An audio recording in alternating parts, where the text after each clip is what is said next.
High বন্ধুরা, এই যে ছেলেকে রাত্রে খেতে দিচ্ছি।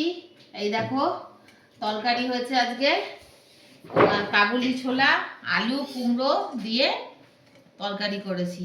এই তরকারিটা ঘি দিয়ে করি, গোটা গরম মশলা ফোড়ন দিয়ে, খুব সুন্দর লাগে খেতে, দারুণ লাগে। আর সঙ্গে হয়েছে এই যে পরোটা, পরোটা গরম গরম। আর এই তরকারি দারুণ লাগে কিন্তু খেতে, এই ইয়েটা বেশ ভালো লাগে। আর রয়েছে একটু সাবুর পায়েস। তো এই রয়েছে আজকে রাতের ডিনার, দেখিয়ে দিলাম তোমাদেরকে। এবার ছেলেকে একটু দিয়ে দিই খেতে, আর দেরি করবো না, কেননা রাত হয়ে গেছে, খিদে পেয়েছে সবার। তো এই আজকে রাতের আয়োজন।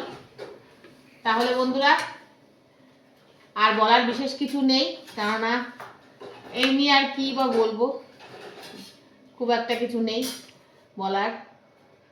আর রাতের ডিনার একটু সিম্পল হয় ভালো, এই জন্য সিম্পল।